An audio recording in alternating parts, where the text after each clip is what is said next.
করলেন না কেন? আমি বলছি এরা তো তুহিনেরা সব একসাথে, আপনি কি এদেরকে লিড দিচ্ছিলেন কিনা পিছন থেকে?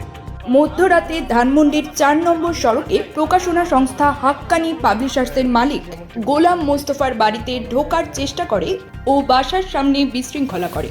এ সময় ৩ জনকে আটক করে পুলিশ। আটককৃত ৩ জনকে মুচলেকা দিয়ে ছাড়িয়ে আনার ঘটনায় জাতীয় নাগরিক পার্টির জ্যেষ্ঠ যুগ্ম মুখ্য সমন্বয়ক আব্দুল হান্নান মাসুদকে কারণ দর্শানোর নোটিশ দিয়েছে তার দল।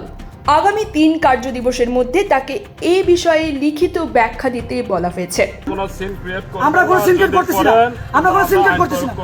এই ঘটনায় বিভিন্ন মহলে প্রশ্ন ওঠে এবং সমালোচনার সৃষ্টি হয়।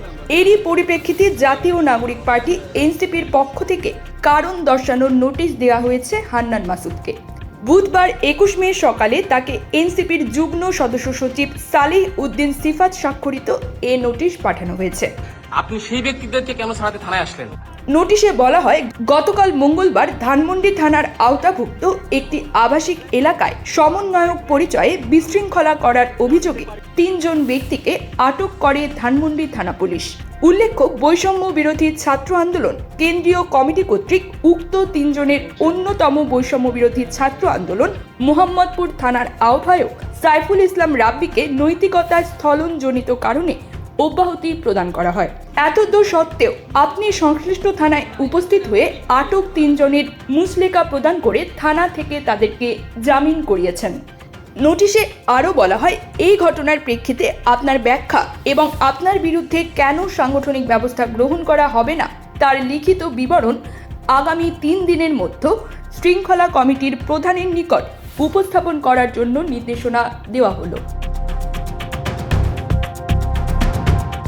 প্রসঙ্গত, সোমবার ১৯ মে রাতে ফ্যাসিস্ট আওয়ামী লীগের দোসর আখ্যা দিয়ে হাক্কানি পাবলিশার্সের চেয়ারম্যান গোলাম মোস্তফাকে গ্রেপ্তারের চাপ ও পুলিশের সঙ্গে বাকবিতণ্ডায় জড়িয়ে পড়েন ৩ জন।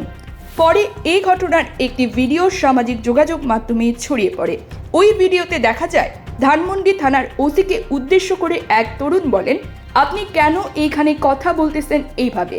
আপনি ওসি, আপনি গ্রেপ্তার করলেন না কেন? আপনি গ্রেপ্তার করলেন না কেন? আপনি গ্রেপ্তার করলেন না কেন? আমি বলছি